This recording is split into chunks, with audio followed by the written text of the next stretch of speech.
كنت ميتا في بحور الغي والإثم غريقا كنت عابدا في قيود الذنب مملوكا رقيقا مد لي الشيطان من أسبابه حبلا وثيقا منكرات كنت آتيها غروبا نحمده ونصلي على رسوله الكريم أما بعد গীবত এক ভয়াবহ অপরাধ। একজন মুমিন কখনো তার ভাইয়ের গীবত করে না, কেননা কুরআন গীবত করাকে স্পষ্টরূপে হারাম ঘোষণা করেছে।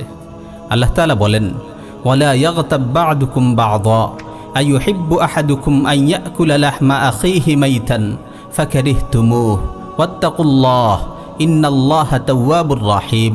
তোমাদের কেউ যেন কারো পশ্চাতে নিন্দা না করে। তোমাদের কেউ কি তার মৃত ভাইয়ের গোশত ভক্ষণ করা পছন্দ করবে?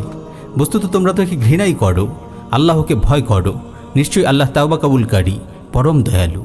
এই আয়াতটি শোনার পর যে কোনো মানুষেরই গীবত বা পরনিন্দার প্রতি অন্তরে ঘৃণা জন্মাবে। গীবতকারীকে আল্লাহ মৃত ভাইয়ের গোশত ভক্ষণকারীর সাথে তুলনা করেছেন। একটু ভেবে দেখুন, মৃত ভাইয়ের গোশত খাওয়ার বিষয়টি কত বিভৎস, কত বিশ্রী একটি ব্যাপার। কেউ যখন গীবত করে সে মৃত ভাইয়ের গোশতই খায়। আল্লাহ আমাদের হেফাজত করুন। একজন মুমিন গীবতকে খুবই ভয় করে, তাই কখনো অসতর্কতায় কারো গীবত করে ফেললে সাথে সাথে তাকওয়ার দিকে অগ্রসর হয় এবং তাওবা করে ফেলে। আয়াতের শেষাংশে আল্লাহ তাআলা তাকওয়া ও তাওবার কথা এজন্যই বলেছেন যেন কেউ গীবত করে ফেললে দ্রুতই তাকওয়া অবলম্বন করে এবং তাওবা করে। প্রিয় ভাই, গীবত থেকে বাঁচতে হলে সবসময় জবানকে নিয়ন্ত্রণে রাখতে হবে। মুসলিম ভাইদের ব্যাপারে মুখ খোলার সময় সতর্ক থাকতে হবে। সহিহ মুসলিমে বর্ণিত হয়েছে, রাসূল সাল্লাল্লাহু আলাইহি ওয়াসাল্লাম সাহাবীদের জিজ্ঞেস করেন, আতাদরুনা মাল গীবাহ, তোমরা কি জানো গীবত কাকে বলে? তারা বললেন, আল্লাহ তার রাসূল সাল্লাল্লাহু আলাইহি ওয়াসাল্লামই ভালো জানেন। তিনি বললেন, যিকরুকা আখাকা বিমা ইয়াকরাহ, গীবত হলো তোমার ভাইয়ের ব্যাপারে এমন কথা বলা যা সে অপছন্দ করে। জনৈক সাহাবী প্রশ্ন করলেন, আমি যা বলি তা যদি তার মধ্যে থাকে তখন? তিনি বললেন, ইন কানা ফীহি মা তাকুল ফাকাদ ইগতাবতা ওয়া ইন লাম ইয়াকুন ফীহি ফাকাদ বাহাত্তা।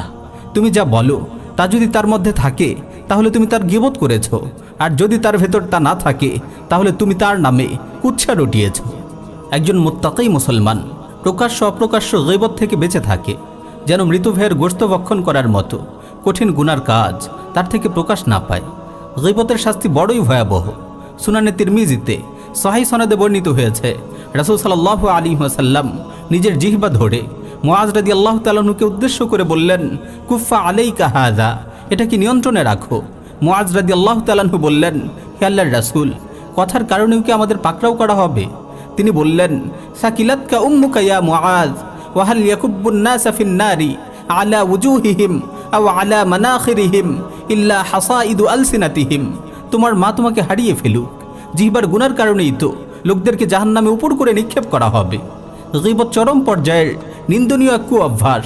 যাদের ভিতর ঈমানের নূর আছে, পৌরুষ আছে, গায়রত আছে, আত্মমর্যাদা বোধ আছে, তারা কখনো গীবত করতে পারে না। আল্লাহ তাআলা এই জঘন্য গুনাহ থেকে আমাদের হেফাজত করুন।